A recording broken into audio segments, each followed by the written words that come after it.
Tired of dealing with vein disease?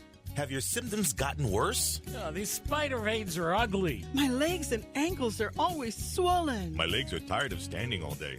While some symptoms can be managed by lifestyle changes, other factors are out of your control. Get help from the experts at Vein Clinics of Hawaii. To learn more about your treatment options, call 427-5565 or visit veinclinicsofhawaii.com.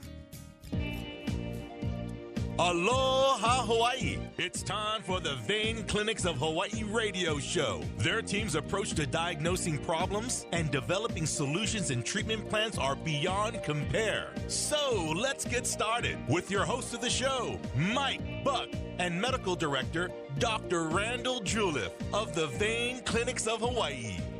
Well, hello there. Thank you very much for joining us. If you've been here before, welcome back. If you're a newcomer, glad to have you aboard. As you know, or if you had been with us in previous times, Vein Clinics of Hawaii is statewide. Started on the Big Island and worked its way here to Oahu a few years ago, Kauai and Maui and the Big Island.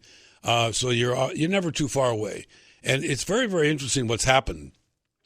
As we first started doing the program, one of the best shows that we've done, or most of the really fun shows we've done, is when we can include a patient. And that's what we're going to do today. We have a special guest joining us in just a bit. To share her experience with the doc and what she is looking forward to as she goes on her treatment path. And that being said, I like to every now and again when I can remember to ask you, Doc, what was the originating circumstances that came together to get you interested in this particular part of medicine? Well, you know, my background is in cardiac and vascular surgery. I had been doing that for a fair amount of time, you know, I was attracted to cardiac surgery just because of the fact that the anatomy of the heart and the chest is so interesting. It's a very dynamic organ. I mean, there's always new stuff coming out. So that was intriguing to me, and I, loved doing it for the amount of time that I did.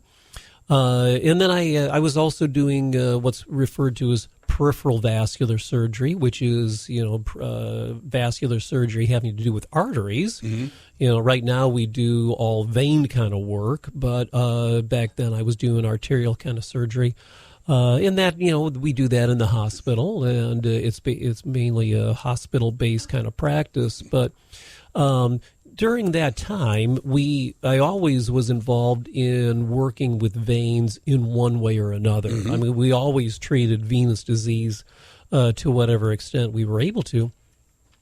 So I think, as time went on and I gravitated more toward vein disease, it was sort of a natural progression. But the thing that happened in the world of vein surgery is that over the past 15 years or so, we've had all sorts of new devices and ways to treat venous problems that are so much easier for not only us, but the patient also in getting them treated adequately and feeling better. Yeah, interestingly enough, people that walk into a radio or TV studio where I work, they're amazed at the change in the equipment over the years. And the same thing would happen to a vein patient. It's a whole new ballgame. And the thing that makes it interesting to me is 99% of what we're doing here on the radio and the new patients that come into Vein Clinics of Hawaii, they come in for a procedure, they walk in, they walk out. Mm-hmm. I mean, I remember my late mom, rest her soul, that when she went in to have veins stripped, that she was in the hospital for a few days and then sometimes in bed at home for a few weeks. Right. And that just is no longer. No way. And that was very typical. That's a very typical story for being treated back then. And that's one of the challenges that we have now, because so many people remember their, parents or grandparents being treated in that way, and they are very, very reluctant to come see us. Well, so we're not anymore. And one of the things that's really good about that, and we talk about that in many respects, and there's two different kinds of surgery. Some is elective that you decide to have for yourself. That's to make yourself look better, maybe feel better about yourself, more confident that you don't have these veins on your legs that people want to say, Jesus, do those hurt? Or wow. And today is kind of that in double respect. But I'm thinking that a lot of your patients, including the one we're going to meet, they start off with something that may be cosmetic in nature, wanting to just look better. And then they find out, since we're here, can't we take a look and see if I am either suffering or may suffer additional stuff that is not so much cosmetic but functional? Right. Yeah, very much so. Luckily people do get superficial signs of, what we call venous insufficiency, because a lot of the time people will have symptoms and they're not even sure, or they don't know. They just frankly don't know that it's due to poor vein function. When we, which is another reason why I kind of, drifted into the world of vein surgeries, because, symptoms and problems that people have with their legs related to venous insufficiency is every bit as dangerous and altering to their lifestyle as arterial problems. And that's something that we really didn't appreciate all that much in the past. Now we do. People find the superficial stuff, aggravating because they don't like the look of it. But then they find out, gee, that's just a part of a whole bigger problem. And the other thing is that the symptoms of venous insufficiency come on so slowly and over such a long period of time that people tend to get used to those symptoms. I don't. What do you mean hurt? Yeah. So all the time we hear people say, "Gee, I didn't really appreciate how bad my legs felt. Now that they're fixed, they feel great." I do want to say one thing, and then we're going to meet our guest, and that is, and I've learned this over the time with Doc, that if you do have these spider veins that we're talking about, that does not mean that underneath them is a bunch of problems. Sometimes that's all you get. Mm-hmm. And so sometimes if somebody goes in to get a spider vein condition treated, they're not going to be sold a bill of goods saying, okay, now we got to go inside and get the stuff that's under there, because it may or may not be there. Yeah. Sometimes we check. I mean, sometimes people come in with just spider veins and absolutely no symptoms whatsoever, right. And that's all we do. We fix their spider veins. It's kind of on a case by case basis. But yeah, if spider veins is all they have, then that's what gets treated. Yeah, and you know what? A lot of it is the self-esteem, and put your right foot forward, put your left foot back, and all of that stuff. Particularly here in Hawaii, we're outside, we're tennising, beaching, sailing, fishing, golfing, walking around. So I'm curious as to, first of all, I want to get into our guest, Doc, because we just love spending time with people that are either being treated or looking at treatment or have completed the treatment. And Susan is with us. And Susan, have we talked about you a little bit? Good morning. Good morning. Yes. It's very interesting to me is what we'll talk about Dr. Juleff in a minute, but what was it that originally got you wanting to look into your veins or your legs? Well, I'll be honest with you. Originally, it was the exterior sort of bulging and ugly looking veins that I had on my legs that just made me look and feel older than I really am. When do you recall when it started? How old you were? I was pretty young, probably in my late 30s when I first started noticing the veins. And so I wouldn't wear shorts. I wouldn't wear a bathing suit. I mean, it was pants all the time. Yeah, and Doc, we've really heard that a lot, right? Oh, yeah. And the thing she just answered the question, 30s. We're talking about sometimes teenagers that develop spider veins or interested in getting rid of them. Sure. So what were you worried about it from a health standpoint, or was it just cosmetic? Not at that time. It was sort of just cosmetic, at that time. But then as time went on and I got older, I did notice a lot of heaviness in my legs, a feeling of maybe I had a couple of weights strapped to my legs when I would wake up in the morning. And so I knew there was probably something to it. I wasn't sure exactly how it worked until I met Dr. Juleff. What was the condition, or what was it like when you first, what did you give up first because you were worried about how it looked? Going to the beach. Okay. Yeah. And that's a huge one. Yeah, you bet it is. Yeah. Yeah, and I'm shocked because even here in Hawaii, you can't imagine how many people come in, primarily women, who say, "Oh yeah, I haven't worn shorts for 10, 15 years." Yeah, and it shocks me because that's how much people dislike even just the appearance. It really alters your quality of life. Yeah. And that's one of the things that's restored. So I can already tell we're going to get into that. But did you venture out right away when you first started getting treatment? Whoa, I like this. I'm going to go play tennis. I'm going to wear some shorts. Yeah, good for you. I actually just finished my right leg. It's still in the healing process, but those big veins that were there are gone. Yeah. And so I'm Isn't that very, amazing? very excited about the future. Yes. When you say gone, I had a unreasonable expectation that they went the same day. You go in, do whatever you're going to do, and then walk out with beautiful legs. And for a while, mine looked worse. But the doc did tell me, hey, it's going to look pretty bad, but trust me, in a couple of weeks, it's going to look great. And that's how long it took, and then it was perfect. Yeah. It takes some Okay, time. so what, if any, misapprehensions or fears did you have? Was there any vein conditions in your family? Yes, varicose veins run in my family. My mom has them. Her mom had them. And I guess so one of my fears was just the unknown. And I had actually a nightmare the night before I went in. I dreamt that there was blood flying everywhere. Yeah. And that is so not how it is. Yeah. That's kind of neat, Doc, because I remember we talked about spontaneous bleeding when somebody's in the shower or something, they start bleeding, and they run to get some help, and all they really have to do is sit down and put their leg up in the air a little bit. Sure. But you can understand, you're a professional, so you've seen every possible condition there is. But for us patients, you panic out. You think, holy smokes, what's going on with this thing? Sure. Or wait a minute. He said it was going to look at these things. Look at all these splotches. When are they going to go away? Well, they did. Yeah. I think, with respect to the timeline, Susan's timeline, I think it's worth noting that she obviously had a very strong family history. Your mother, her mother, your grandmother. What about your father's side? What about of the men's family? side? I'm not sure. I don't think so because I have a half sister that came from the same dad but different moms, and her legs are flawless. She makes me sick. Right. So I don't think it came from dads. I think it came from moms. It's like maybe people are playing roulette. They want to skip a sibling. Yeah. And there's 2 with veins and 2 okay. Right. That's kind of how it is in my family. My one sister and my brother, no problem, and my sister and me, problems. Yeah.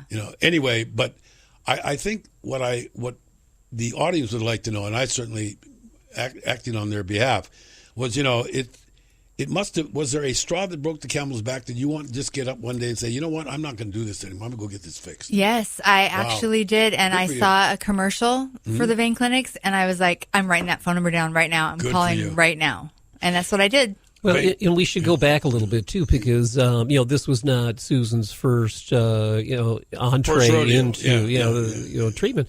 So you probably started developing problems when you were early 30s. Yes. So that was a good 5 or 6 years ago, right? So then after that, he can lay it on. Love you, Dr. Juliff. So you had problems for a good number of years. Yes. We won't get into details, but you had a problem for a good number of years before you sought help initially. Now you sought help initially about 10 or 12 years ago. Yes.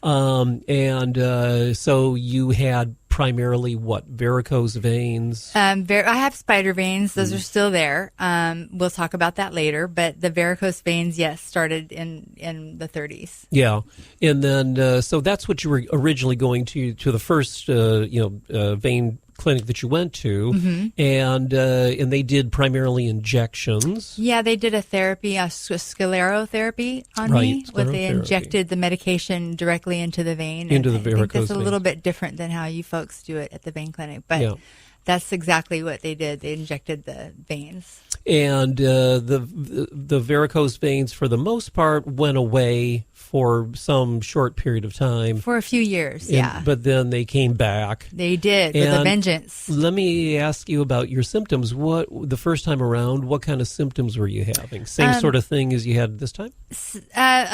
Not exactly. The first round was a little bit different, more of an itchiness, and I think they were just starting at that point, so it wasn't the long-term sort of heaviness that I got later on. Okay. Yeah. So interesting to me too, and if you don't mind, Susan, because I'm also a patient, is that I anticipated.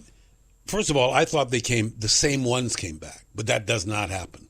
So what happens is whatever condition caused you to get the varicose veins in the first place, that condition came back. It wasn't the same vein. Did you think they were were they in the same area? One area the same, yes. It's right in the same area. Right in the same area. Because, Doctor, you've explained that to on other programs and with other patients, that when we fix that vein, that vein's done.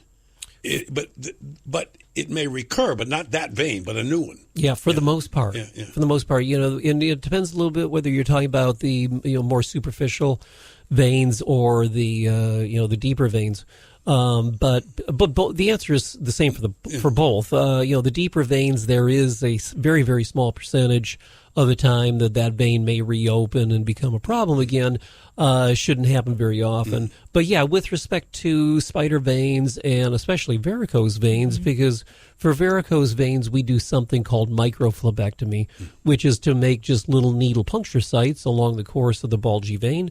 And we've got special instruments that we actually extract those veins, those varicose veins. Take them out, so right? they're gone. They are not going to recur.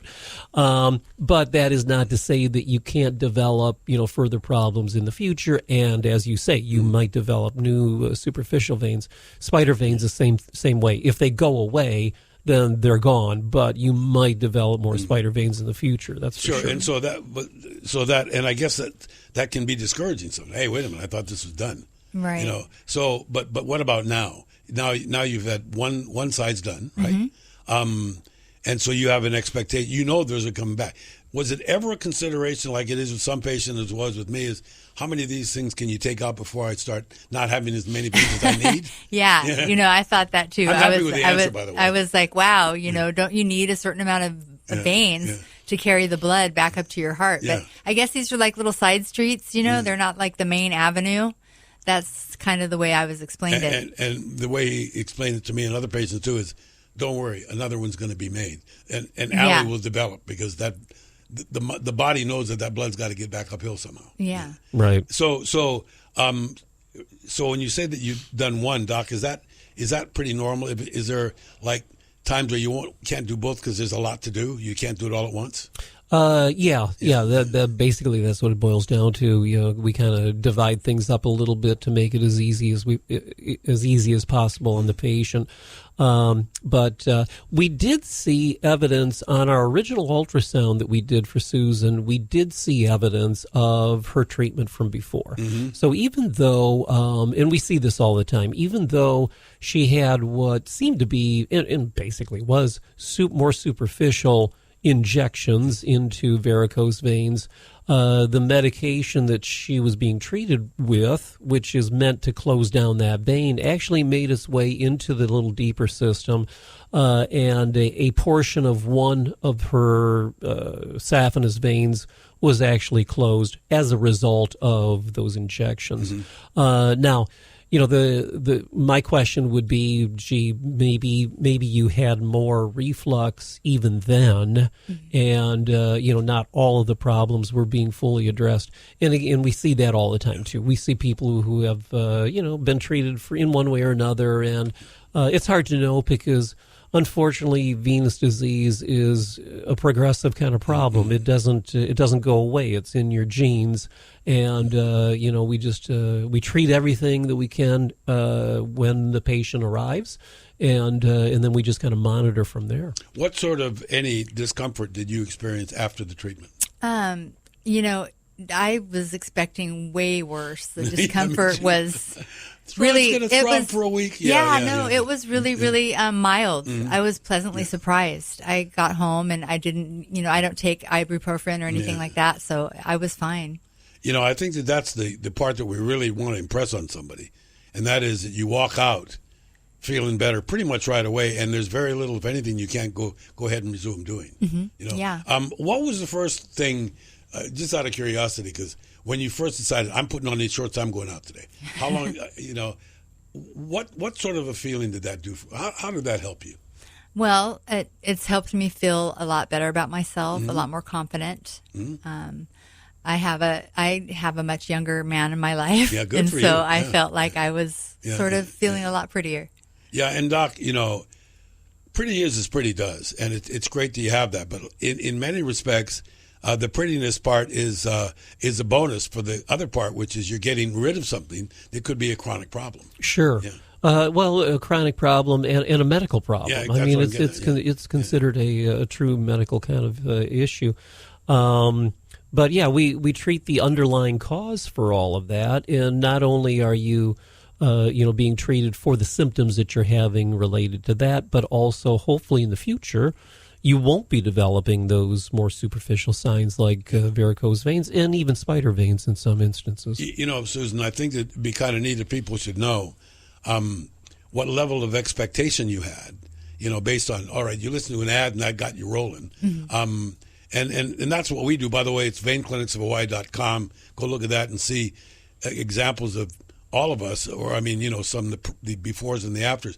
But I'm thinking that what have you shared like with friends since then?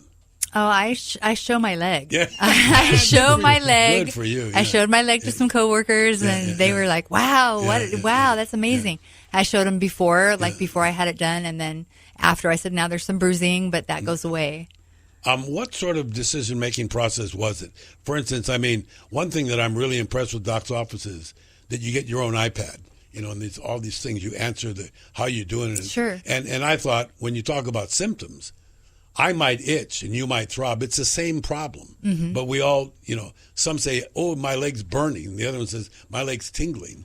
What were some of the things that you would say, not just about the looks, but I don't like this feeling? Mm-hmm. What were some of the feelings you experienced? Definitely the heaviness in my legs, the burning and burning. At any particular time of day or night? All the time. Wow. Okay. It got to the point where it was just all the time. Yeah, wow. I would massage my legs at night, and not a good feeling.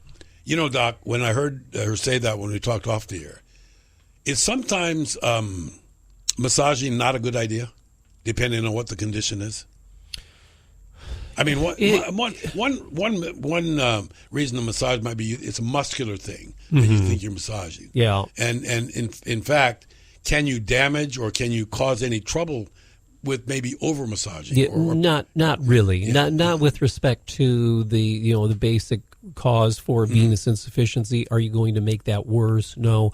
Are you going to cause it if you don't already have it going on? No, not just from massage. With respect to vein problems, probably the only time that we recommend that you not have massage is if you've got a blood clot. Yeah, of course. And even that, it should be a fresh blood clot. Then, we kind of avoid massage. But otherwise, no, you're not going to affect anything. But that's kind of interesting because I guess, once you did that, we're kind of interesting, we humans, that, I think leg elevation is something that we automatically do because it makes you feel good. Did you do that a lot? Oh, yeah. I would put a pillow under my legs at night and sleep with my legs elevated. Yeah. And I did that too. And then Doc says, well, how much do you elevate? And he said, you're wasting your time. Your foot's got to be a little bit higher. Higher than your heart, Higher than your heart. That was the key. So reducing it. Taking away one pillow will do it sometimes, but I still think that some of those things we kind of know, but then don't we get to a point like I did, maybe you did, where it makes me feel good, but it's not fixing it. I want to go get fixed. Exactly. Yeah. Exactly. And also why?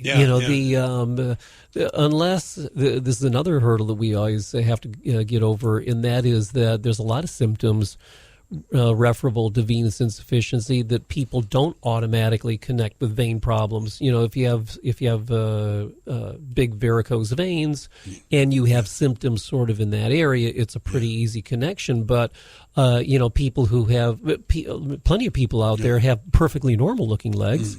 But they might have the symptoms of venous insufficiency if they have that underlying problem. Now, another problem that you had was restless leg syndrome. Yes. And go ahead and tell us how you felt about that. Let's find out exactly what it is.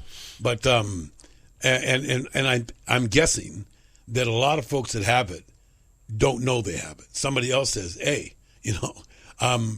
what did you know of it?" And then what did you experience? What happened to you? I didn't know much about the actual condition. I just knew that I would move my legs around a lot, shake them up and down, move them, feeling like I couldn't really sit and relax and watch a movie. Like I needed to be up and walking around. Wow, yeah. What causes that, Doc? Well, the reason for that is that the veins in our legs are very dependent on muscular activity to work. We've talked about the fact that the heart pumps blood into the arteries, and blood flows through arteries because the heart's pumping. Well, this same is not said for no vein pumps flow. down at the bottom of the veins. It's not like we have thousands of little hearts down there. So One of the a couple things. There are one-way valves in veins, and those are very, very important in keeping the blood flow moving in one direction, which is upward. Should be upward. As those valves fail, which is the basic reason why people develop venous insufficiency, then the blood starts to settle down. However, when you are active and when the muscles in your legs are contracting, there's a beneficial effect for blood flowing in the right direction, upward. So when people have venous insufficiency, blood is settling down into the leg. We get what we call pooling, too much blood kind of hanging out in the lower leg especially. And people just learn that, moving their legs around and contracting those muscles helps move the blood up and relieves the symptoms. So there's a pretty wide spectrum of symptoms that go along with restless leg. It may be as little as, when you're sitting around, you might be moving your legs a lot and your feet up and down because, and not in a jittery kind of way, just kind of moving your foot around because of the muscle contractions. Some people have it even worse, and they find that when they go to bed at night, they have a real hard time getting comfortable.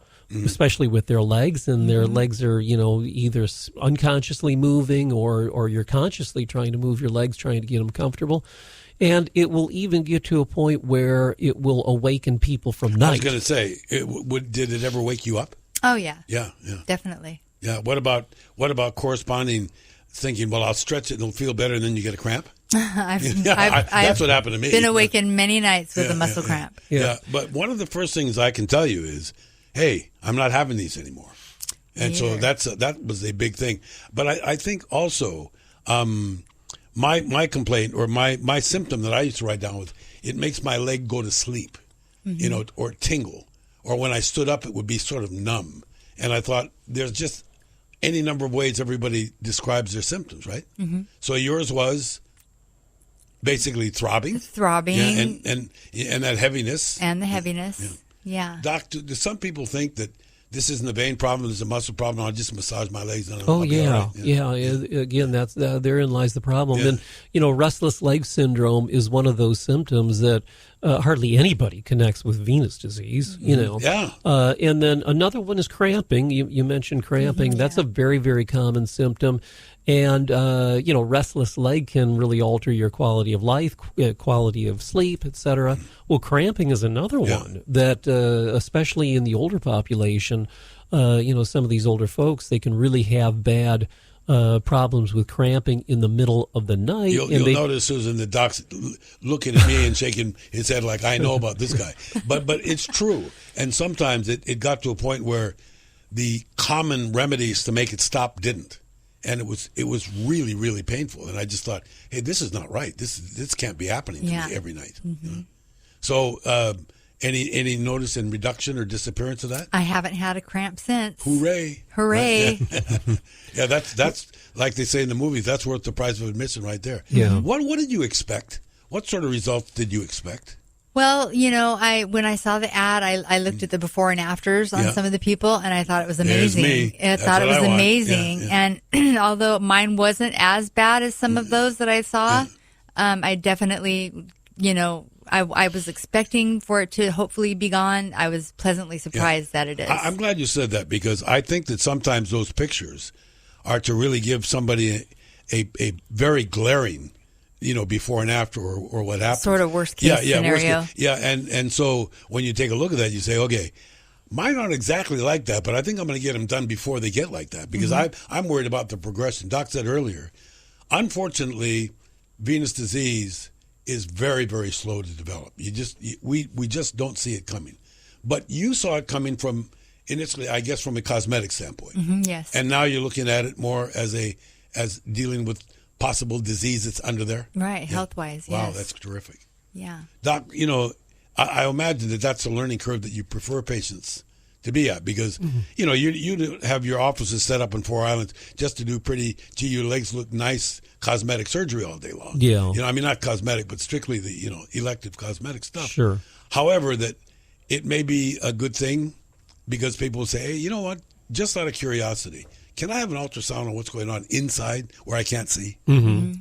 Yeah, for us, the most rewarding patients are the ones that are most advanced in their venous disease.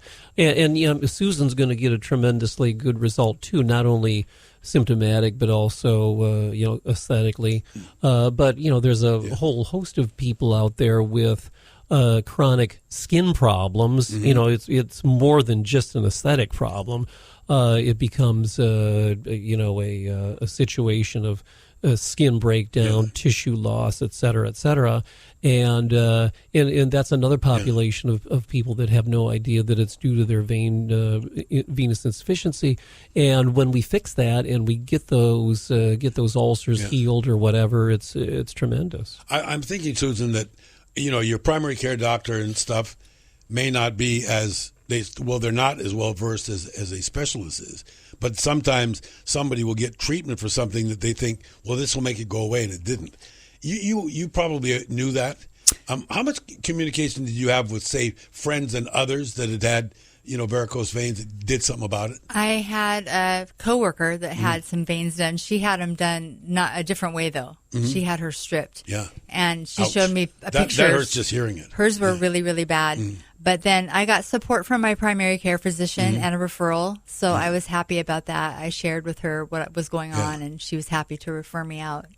Doc, isn't that probably somebody that comes into your office expecting that you're going to say, my PC said this, what do I have here? Isn't that a patient that, at least on the surface, looks willing or is desirous of looking into getting help? Oh, yeah. It always helps if we have, confirmation or support from the primary care physician, because often, if the primary care physician is sort of obstructive or doesn't want the patient to move ahead with the things that we're advising, it gets in the way. But most are not. Most are very cooperative, and it's that much easier because many people have had an ongoing relationship with their primary care physician for many years often, and they're just coming into our office for the first time, and we're laying a whole bunch of information on but them. I think that's important, because give me, and so a lot of our audience just either sees a TV ad or listens to this program. They haven't been into an office. My feeling here in the Honolulu office, and I know the others are very similar, was one of, I think I'm in the right place. Oh, absolutely. I saw happy people. I see, there's displays. I think I have a lot of magazine covers. Doc has a lot more magazine covers. And it just, to me, it lended to not just the credibility of the practice and the doc, but that I'm in a good place. I'm going to get some help. Oh, yeah. I felt very comfortable, very welcomed. And I saw all the magazine covers, and I was like, this guy knows what he's doing. I am in the right spot. And those are real magazines. You used to be able to get those. Ooh, don't give away my secret. I remember when I was in high school, there was a magazine called Mad. Yeah, I Everybody love used to that remember one. Yeah. And there was a thing a coupon in it, and 3 or 4 of us sent away. It was like $20, which is a fortune, right? And you get your face on the cover of Mad Magazine Instead of Alfred E. Newman. Yeah, exactly. Who me worry, whatever. But Doc, look, we don't necessarily want to make light of this and get anybody or everybody to have the impression that what you have is a warm and fuzzy feel good place that is in business to make people look better. That's just a bonus, isn't it?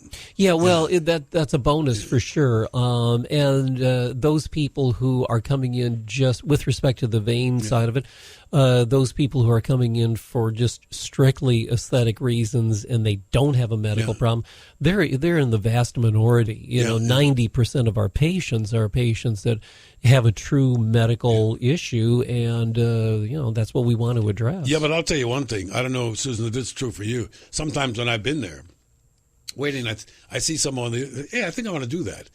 Because once again it goes to the self-esteem and able to do more things.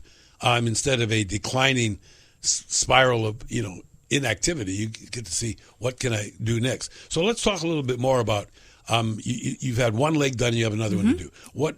I'm doing the second leg today, actually. Yeah, as a matter of fact, depending on what day you're listening to this, she's either done with it or she's having it the same day you're listening.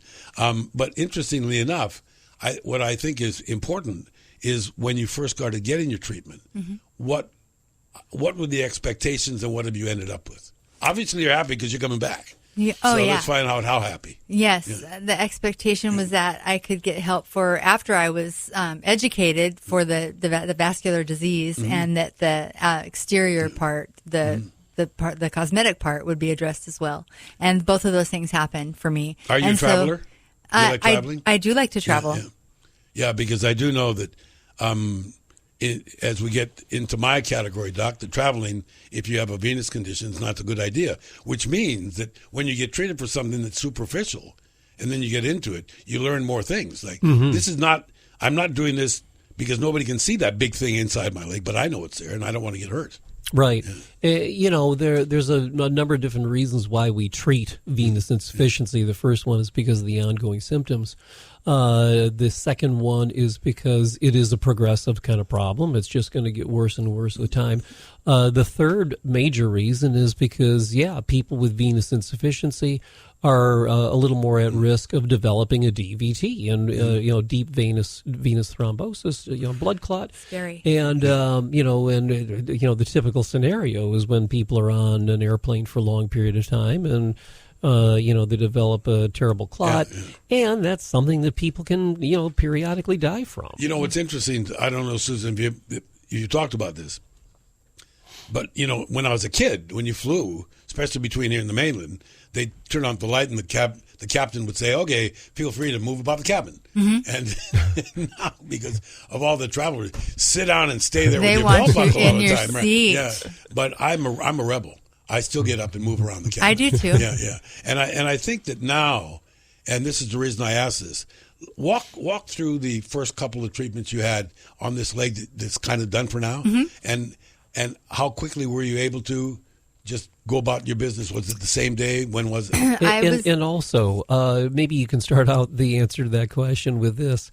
And I'm going out a little bit on a limb because I haven't asked you this before. But what were your expectations with respect to having a procedure before you had anything? With respect to the discomfort and that's what I was getting at. All that sort of thing. And what did you really experience? Because that's the other thing. The tremendous deterrent is the fact that I think people feel like they're going to come into the office and they're going to have terrible pain trying to get through these things. Yeah, no, I thought it was going to be a lot worse than it actually was. So I had myself psyched out. I was nervous. Yeah. I think that most people probably would be. And then after the procedure, I thought, wow. And in fact, I don't know if you remember me saying, is that it? I mean, are you done? Are you done? Are you done? Yeah. And I couldn't believe that it was really such a less invasive process than I had imagined. And I was up and on my feet the same day. I'm an avid walker. And in 2 days, I was out on my walks again after the instructions told me that I could be back out. That's really great. I can tell you that, a lot of times it's like back in my mom's day, it was really, really, really debilitating. And I mean, it was that to the point where the doctor would tell my dad, don't bring the kids here today. Come tomorrow. Mom, mom's not going to be very happy. You don't want to see the kids today. And that didn't happen to me one little bit. I was apprehensive a little bit because you can't help that. Yeah. Yeah. So can you tell us, what did you first have done? What was that first day? The first day they did the back of my leg. And these are for varicose veins, not spider veins. For varicose veins.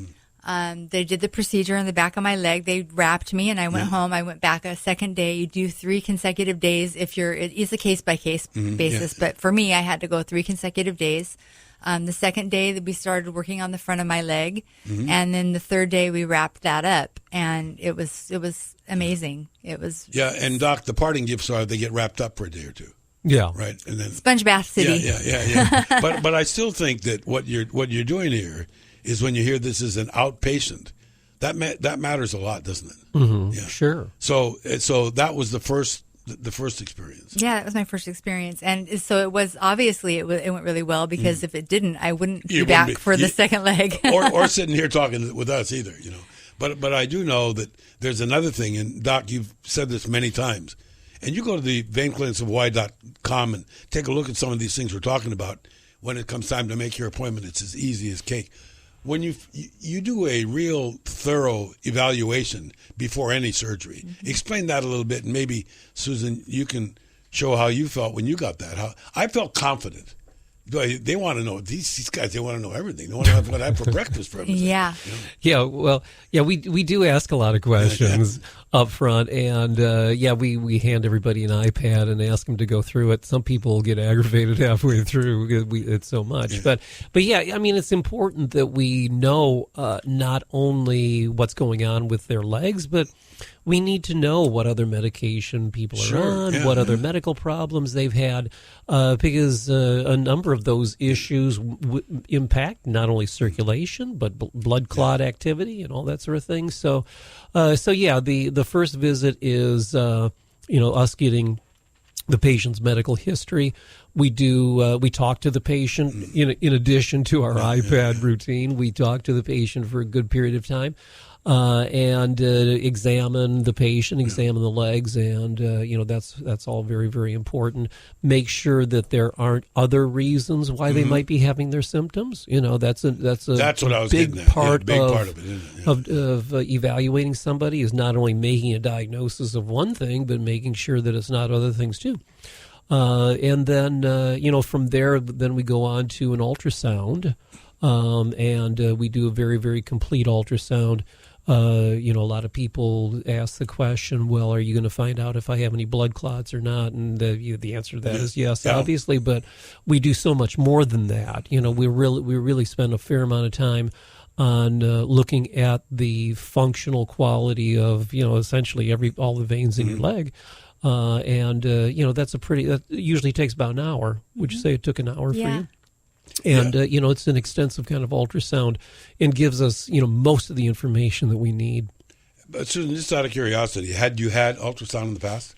I had an ultrasound in the past, but not as thorough as this one. What I loved is being able to look at the screen and have the technician explain, and you put a little pressure on it and it go poof, and you can see.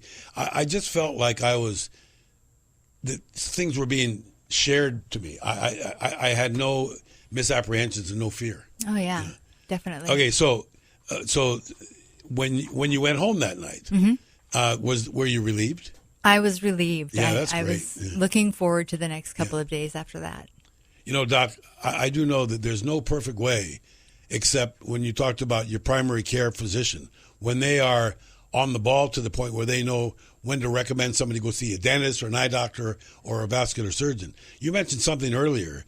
And obviously, this isn't something we're going to talk to Susan about because she didn't do it. But when somebody has an ulcer or a hole in the leg that they get treated for over and over again, and it stays the same, isn't that a problem? Shouldn't they be seeing a venous dye? Absolutely, yeah. When you look at patients that are going to, for instance, wound care clinics. I mean, wound care clinics have become a very big industry because it's such a common problem. But and there's a variety of different reasons why somebody might have an ulcer on the bottom of their leg or on their leg anywhere. But if you look at all people going to wound care clinics, the majority of those people have ulcers due to venous insufficiency. And if you do a lot of local care to that ulcer, can you often get it healed? Yeah, you can. Yeah. But inevitably, I was going to say, isn't it still lurking under there? Yeah, if the root cause has not been addressed, then it's going to come back, and we see that all the time. Or people will, a lot of people will treat their ulcers at home, putting salve or whatever on them for months, years sometimes. Sometimes years. Until they, finally, wind their way around the system and get to us. But, those people, it's imperative that you do a venous study on them. Yeah, and that's, Susan, why I asked, because like you, like me, it was a family thing. I don't remember my mom having it or my dad having ulcers. Yeah, me either. But I did. And I was treated. I was treated for one, and I'm thinking that those that are out there that have a spouse or yourself suffering from this, that's a real sign that there's some serious stuff going on there. Did you know about them? Oh, I've seen them on people. Like a lot of times you'll see, especially sometimes diabetic people. Sure. Will get the ulcers, or a lot of times with the advanced vein disease, like Doc was saying. We'll get the ulcers. I'm grateful I don't have any yet, but I hope I don't. I'm glad you said yet. Not that you're going to get them, Doc, but knowing what to come. I mean, it's pretty hard to prevent anything. And unfortunately, there's no dietary fix. I mean, you can't say, here, take these 3 things and they're going to eliminate the condition. But it does indicate that you can eliminate the end result or the cosmetic part, and certainly a bunch of the physical part, right? Yeah. Not everybody with venous insufficiency in varicose veins, for instance, not all of those people, obviously, are going to slowly get worse to the point where they've got chronic swelling and skin breakdown. Very likely you will not. But there's a minority of people that will. But the way that we handle it, there's a couple of things that you can do to try to avoid having further problems of any type in the future. And unfortunately, you're right. It's not based on diet or medication or even exercise, but compression. The evil compression stocking. I haven't asked my new friend Susan yet. Yeah, and you're wearing your compression. I am. Okay.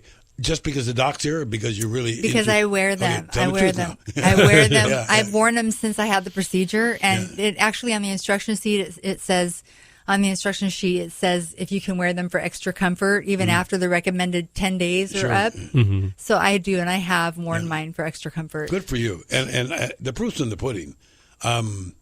They might be difficult to put on, and they might be. Thank goodness when you take them off, but at least in between, because that's the other thing I was going to ask you about. We didn't talk about swelling. Mm-hmm. One of my big tells, what got me going was my legs, because I was a lot bigger then, really got swollen. Mm-hmm. Did you have any kind of swelling ever? I didn't have the swelling as much, but like I said, I'm an avid walker. I think the walking sort of helped get the blood flow. I didn't have a lot of swelling, thank goodness. It's interesting, Doc, because what you said is your ankles and sometimes your knees and stuff, they're kind of little pumps, but they're not a big heart, but they all help. Right. So I guess if you use them, Susan did, you're not going to get those. Yeah, exactly. And there's a term for that. It's called the calf muscle pump. I mean, that's a real term that we use with respect to venous insufficiency. Definitely beneficial. But the other thing I wanted to say with respect to avoiding problems in the future. I tell most people that even after we fix them, it's going to be beneficial for them to, wear some sort of compression stocking, in the long run. Even if they use them just at work, especially people who are on their feet all day long, they're going to benefit tremendously from having that compression. And usually, when we treat people, we've got the full length stocking and they're pretty tight. Yeah. We go down a level on the tightness, and we recommend just a knee-high stocking. That's probably sufficient. The other thing, though, is follow-up. Mm-hmm. And this is one of the other things that we did not do in the past very well. Back when we were doing vein stripping, we'd, do the surgical vein stripping and say, see you later. Yeah. Nowadays we try to get people back every year or so for what we call a surveillance ultrasound to not only make sure that what we have done is remaining stable, but also make sure there isn't anything new coming up, because we're not changing the genetic predisposition for people to have vein disease. So we catch things early, act quickly, and hopefully it doesn't progress into a bigger deal. I can tell you, Susan, I did this. And once we had, a long time ago, a good friend, a dermatologist, who said, check your birthday suit on your birthday. And so that means annually. And, the dentists tell you as you get older, once a year is not enough. You got to come twice a year. Yeah. And what I'm now looking at is I try to get in quarterly or at least semi-annually for an ultrasound and a look, just because I just feel confident about it. So obviously you're going to add that in your program. Oh, yes. I plan to follow up. Yeah. Absolutely. I think you're going to get a gold star on the chart for the stocks already, right, Doc? Yeah. There's one merit point there already. Yeah. But honestly, every little bit helps, and I guess that what keeps you going. We should get together again after you, and you're never really done, Doc. But you have a treatment plan for Susan that is inclusive of all the effects that she has from the symptoms. Sure. That's going to get dealt with over a period of time, and then you just got to keep a good record, good file. Yeah, exactly. Yeah, we keep track of all that, of course. We'll call you in a year and and remind you. But Yeah, that would be fun to have Susan back in several months. Yeah, I think so. That will, I'd be happy to. She'll get the other leg done, and she'll have plenty of time to, recover, et cetera, and we'll get an honest evaluation of where you are right then. But with respect to the symptoms, and everybody's a little different, but the symptoms that you were having in your right leg that we've done already, how quickly did they resolve, do you think? Was it immediately? Yeah. Isn't that amazing? Yeah, it's amazing. I react to things pretty quickly. My body does, but I was shocked that it was so immediate.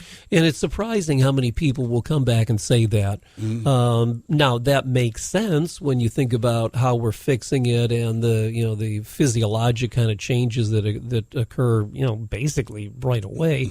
So other people don't feel it quite as quickly, but there's a good number of people that, even after the first procedure, they'll come back the next day and they'll say, gee, I can tell. Susan, you were saying before, you're kind of an avid walker. Yes. Were there times where you were not able to do the walk that you wanted before treatment? I didn't go as long or as far as I do now. Yeah, and I think that's I don't want to say bucket list, but if anybody has one, if you said, I haven't played golf or I haven't played tennis because I didn't look, but that doesn't mean that I don't want to continue on the effort. What do you like to do? What are you doing more of now than you weren't doing before besides walking? Walking, I'm doing some yoga now. Yeah? Yeah. Trying to do some yoga moves and get my core strong. Yeah. And I know, Doc, that you'd much rather meet a patient at the health food store than on a gurney. But, it must be gratifying, because we're hearing this from lots of Susans and me's and lots of other people, that they're comfortable knowing that you didn't promise them anything you couldn't deliver, because you're not able to fix the disease, but you can manage it. And I think isn't that a big difference? Oh, yeah. And that's another thing I tell people all the time. We're not curing you of your venous disease. Yeah. We're managing it. We're going to fix everything that is a potential problem when they first present to the office. We don't promise anybody that, hey, this is it, you're perfect now and you'll never have another problem again, because unfortunately that's not what venous insufficiency is all about, but we keep a very close eye on it and we try to keep it as minimal as possible in the future. Yeah, it gets me every now and again grinning. I had one on the back of my leg that I never saw. It was my granddaughter. They said, Papa, what's that? And then you see it. And it's ironic because you first had the back of your leg done. Right. Yeah. So obviously, did you look in the mirror at times? Oh my goodness! What's that thing following me? Women always look in the mirror at the back of their backsides. Yeah. So you did that, and now you must be able to look and say, "See, I fixed that. You're gone." Yeah. That's fun.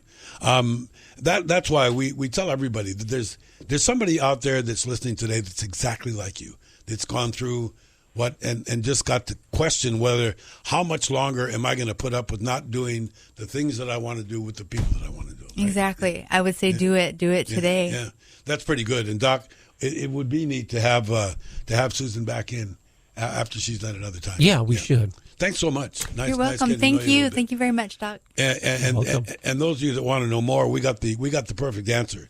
You go to www.veinclinicsofhawaii.com. veinclinicsofhawaii.com. Thanks for listening, and we'll see you again next time. Well, that's our program for today, and we certainly hope you enjoyed meeting us. Please come back next week for our next episode. And in the meanwhile, to learn more, please visit our interactive website, veinclinicsofhawaii.com. That's veinclinicsofhawaii.com.